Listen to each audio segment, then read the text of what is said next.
दोस्तों आज हम डिफरेंसेस देखेंगे एक पुअर माइंडसेट और रिच माइंडसेट के बीच में। इसके लिए मैंने 3 बुक्स का सहारा लिया है, rich dad poor dad, 7 habits और the E myth. Rich mindset वाले लोग सबसे पहले अपने लिए एसेट्स बनाते हैं जो हर महीने पैसे लाके दें। उसके बाद सारी कंफर्ट की चीजें खरीदते हैं, लेकिन गरीब माइंडसेट वाले लोग दिखावे के लिए सब खरीद लेते हैं। उसके बाद उनके पास पैसे ही नहीं बचते कहीं अच्छी जगह इन्वेस्ट करने के लिए। कॉलेज टाइम में मैं एक कॉलोनी में रहता था जहां 6 या 7 घर थे, सब सुंदर बने थे। सिर्फ एक घर इनकम्प्लीट था और वो एक बिजनेसमैन का था, बाकी डॉक्टर्स, इंजीनियर्स और प्रोफेसर के थे। अंकल और आंटी प्राइवेट यूनिवर्सिटी से रिटायर्ड प्रोफेसर थे, इसलिए उन्हें कोई पेंशन भी नहीं मिलती थी।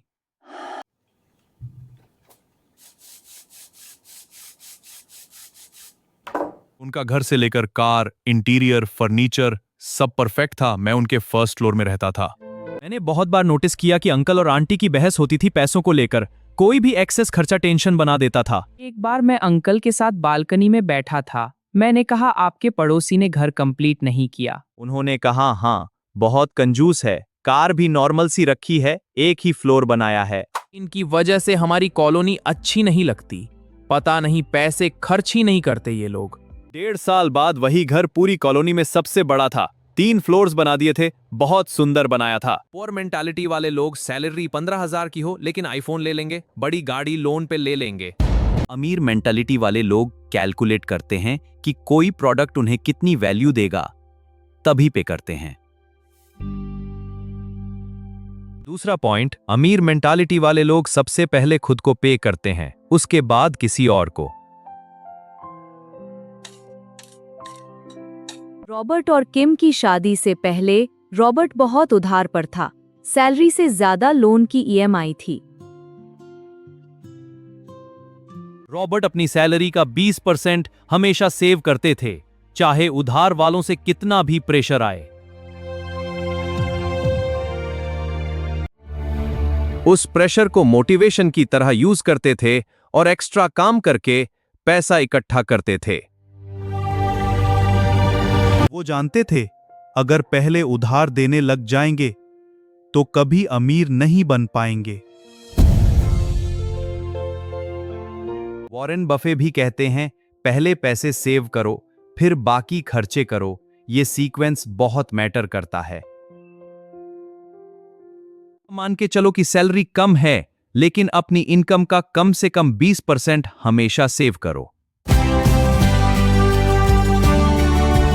तीसरा पॉइंट, अमीर मेंटालिटी वाले लोग पूरी जिंदगी अपनी स्किल्स इंप्रूव करते रहते हैं। क्लास मेंटालिटी वाले लोग ग्रेजुएशन पीएचडी करके सोचते हैं वो रेस्ट डिजर्व करते हैं, नया सीखने की जरूरत नहीं। लेकिन रिच मेंटालिटी वाले जानते हैं स्किल्स पूरी जिंदगी इंप्रूव करनी है, नई चीजें सीखना उनका पैशन है। बिल गेट्स रिटायरमेंट के बाद भी फाउंडेशन चलाते हैं, इंडिया के हेल्थ प्रोग्राम्स में बहुत कंट्रीब्यूशन किया है। चौथा पॉइंट, अमीर मेंटालिटी वाले लोग काम आउटसोर्स करते हैं और सिर्फ रेयर और वैल्यूएबल स्किल्स पर काम करते हैं। उनके पास 24 घंटे हैं और लिमिटेड विल पावर। अगर ग्रो करना है तो दूसरों की हेल्प लेनी पड़ेगी। पुअर मेंटालिटी वाले लोग इन्हें देखकर चिढ़ते हैं कि बिना नौकरों के काम नहीं करते, लेकिन ये स्टाइल नहीं, टाइम बचाना होता है। पांचवा पॉइंट, रिच माइंडसेट वाले लोग विन विन में बिलीव करते हैं, विन लूज या लूज लूज नहीं करते। एक एक्सपेरिमेंट में 2 लोगों को कमरे में बिठाया, टेबल पर $100 रखे, पहला बताएगा कैसे बांटेंगे।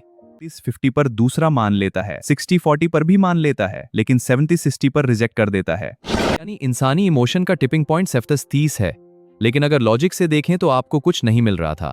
रिच माइंडसेट वाले सोचते हैं पहले कुछ नहीं मिल रहा था, अब कुछ मिल रहा है और आगे हजारों अपॉर्चुनिटी क्रिएट कर लेंगे। तो दोस्तों हमने 5 पॉइंट्स कवर किए। पहला था फर्स्ट एसेट्स देन कंफर्ट, यानी पहले एसेट्स बनाओ, पहले ऐसे सोर्स बनाएं जो पैसे लाएं, फिर शो वाली चीजें खरीदें। ये पहला और सबसे जरूरी नियम है। दूसरा, पे योरसेल्फ फर्स्ट, अपनी इनकम का 20% पहले सेव करें, चाहे कितना भी प्रेशर हो। तीसरा, लगातार अपनी स्किल्स इंप्रूव करते रहें, नया नया मटेरियल पढ़ते रहें, कभी रुके नहीं। चौथा, आउटसोर्स करें, अगर सुधार कर रहे हैं और टाइम चाहिए तो काम दूसरों को दें, कंजूसी न दिखाएं। पांचवा, थिंक विन विन, यह मत सोचो कि दूसरे को ज्यादा मिल गया, सोचो दोनों का फायदा हो रहा है। यह मत सोचो कि मुझे कम मिला, सोचो पहले कुछ नहीं मिल रहा था, अब कुछ मिल रहा है। अगर आप टैलेंटेड हो तो ऐसी सिचुएशंस बहुत क्रिएट करोगे। जल्दी आगे बढ़ना सीखो।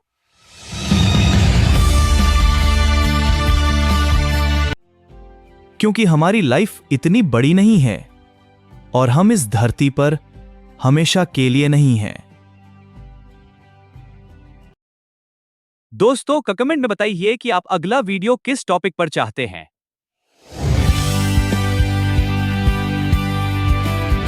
इस चैनल को सब्सक्राइब कर लीजिए और बेल दबा दीजिए ताकि ऐसी नॉलेजेबल वीडियोस कभी मिस न करें।